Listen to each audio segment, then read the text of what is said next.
A couple weeks back, I made it known that my 2013 Audi Q5 has been listed for sale and the day has come to sell the vehicle. I've got someone coming this afternoon to pick it up, and it's definitely a bittersweet day. If you guys are regulars on the channel, I've mentioned that the reason that we're selling the vehicle is that my wife and I have our second kid on the way, and it's definitely tight with just one kid, and we didn't really see how it would work with two kids. It's very tight in the back seat for car seats, and then cargo space is very limited too. And so trying to get a double stroller and all the other stuff that you have to bring along with an infant and a 2-year-old really takes up a lot of space. And so really sad to see the vehicle go. I've had 18 vehicles and this Q5 is my favorite so far. It really is a great vehicle all around. It's got some really great features, really nice refinement. It's a lot of fun to drive, and I just think it's a really attractive vehicle too.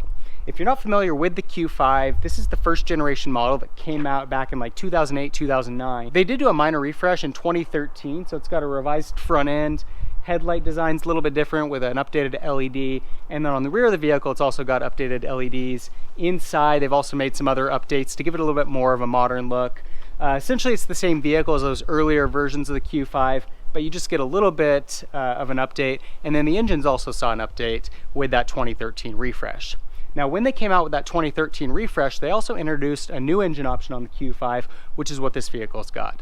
It has a 3-liter supercharged V6 with 275 horsepower, a lot of fun to drive. The 2-liter turbo that you get in the Q5s, the base versions, is a lot of fun too, but this just takes it to a new level. It's got a 0 to 60 time of 5.5 seconds, and it's just really fun to drive. It's also got an 8-speed automatic transmission, same transmission you get in the 2-liter turbo, but it's silky smooth and just responds so well. So it's a really fun vehicle to drive. This particular model also has the sport package, and so with that you get 20-inch set of wheels. It's got a little bit of different body molding along the bottom of the doors. It's got the S-Line badge here, and then looking inside of the vehicle, one of my favorite things about this package is the steering wheel. This is actually very similar to the steering wheel that you would get in a Lamborghini from this era. It's got the flat bottom on it, it's perforated leather, a lot of fun to hold. It's like really thick and it's just got a really great feel to it. So that's probably the thing I'll actually miss the most about the car, is the steering wheel, as silly as that sounds. With that same sport package, you get the black headliner inside the vehicle. So typically with the Q5, it's a two-tone color combination. In the sport package, it's all black, which I really like because black just stays clean as it gets old. You know, you're not going to get like food or pin marks or whatever on that black that's going to really show. It kind of hides it all. Same reason that I'm a big believer in black interiors with seats and everything. Downside is that they get really hot on hot days, but to me it's worth it because they look really good as they get older. The other feature that you get with this package is the Drive Select feature, which allows you to toggle between a few different modes. It's got a comfort mode, a dynamic mode, an individual mode, and an auto mode. And basically what it does is it adjusts the feel of the steering wheel, the suspension, the way that the transmission responds when you're accelerating, to those different preferences. So with the dynamic, it's got a very tight feel to the steering, the suspension's very tight, and the vehicle will rev higher before shifting gears. In the comfort mode, kind of the opposite. It's got a softer ride, steering feel is very light, and it accelerates to try to kind of maximize fuel economy. Now with the auto mode, it will kind of adapt to the way you're driving the vehicle and adjust those settings accordingly. And then with the individual mode, you can kind of choose how you want that to be. So if you want to maximize fuel economy, you don't want the vehicle revving super high, you can have that set to kind of the normal mode. You could have the steering nice and tight. Likewise, the suspension, you could have it tight or soft and kind of adjust those accordingly. Not really a feature that I found myself using that much with the vehicle, but still kind of a cool little gimmick. And then overall, the vehicle just has a really attractive appearance to it. I love Audi interiors, just the color selection, the quality of the materials. This vehicle is getting close to 100,000 miles and it still feels so solid and it looks so good. You can just see looking through that it's just got a really nice appearance to it. Everything, just the attention to detail and the way that things have really held up inside of the vehicle is very impressive.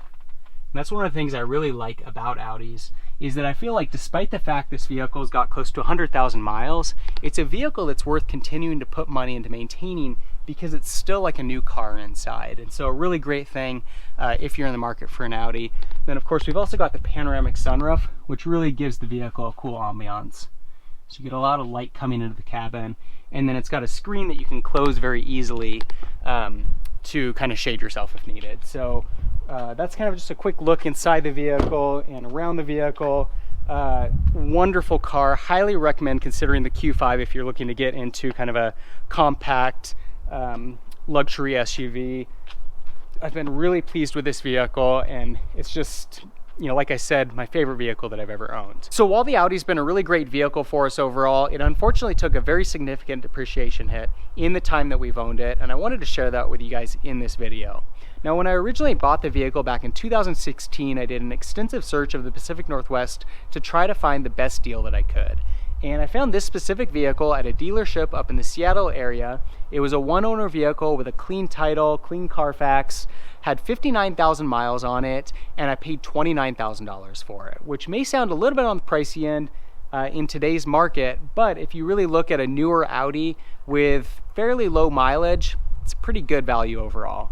And you got to also keep in mind that this specific vehicle was almost $50,000 as a new car. And so somebody else took a very significant hit in the first couple of years that they owned it.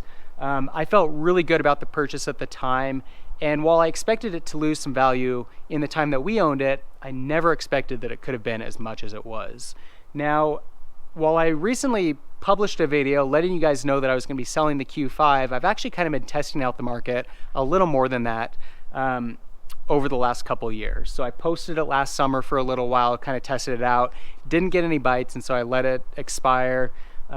Posted it again earlier this year, didn't really get anything. And then recently we got kind of serious about actually selling the vehicle. We really decided that with another kid on the way, we needed something more practical and larger. So we decided, okay, it's time to get serious about selling the vehicle. We're gonna drop the price until we get a buyer. And so that's when I went live with the video, or around that point. I think I actually had it listed for a while before that. And it was once I got some interest that I made it public. So started at kind of the mid-20s last year or so when we listed it, continued to drop it every time that I posted it. And then around the time that I made my first video publishing that I was selling the vehicle, I think I had it listed around 17 or 18,000. Now, unfortunately, the final price that we're getting for the vehicle is $14,500. So pretty much 50% of what we originally paid for the vehicle 3 years ago and about 35,000 miles ago. So very painful hit to be taking on the vehicle. I have received a lot of comments from viewers that are saying, hey, you haven't had any maintenance issues with the vehicle. That's pretty good overall. You haven't really lost that much. So in some sense, I do feel good about that. If I also had some expensive repairs mixed in there, I'd probably be feeling pretty bitter about the whole situation. And while I'm not real excited to be getting what I am out of the vehicle, kind of is what it is. It's how the market is. And generally these German brands and luxury brands in general just don't really hold their value that well. So 50% loss in just 3 years and about 35,000 miles. The good thing is for the next owner, can't drop again that much because then it wouldn't be worth anything. So the curve is going to start leveling out now. What I always tell people is don't buy a brand new Audi. Don't buy a brand new German luxury car. You want to wait for a couple years at least to let it drop in value. And I probably should have waited another year or two before buying this vehicle, or bought one that was a couple years older. So a good lesson learned. Again, I'm really sad to see the vehicle go, despite the fact that I'm losing a lot on it. I've been really happy with the experience owning this vehicle. It really is a solid car all around. A lot of fun to drive, and I'm gonna miss having an Audi in the garage. We haven't made a decision on what that next vehicle is gonna be, so there's always a possibility we'd go with another Audi, but given that depreciation loss, I'm reluctant to buy anything newer at this point in time. So with that said, if you guys have any comments on what we should buy for our next vehicle, I'd love to get your input in the section below. For continued updates on my progress with the purchase of the new vehicle, make sure to subscribe. And in the meantime, thanks for watching.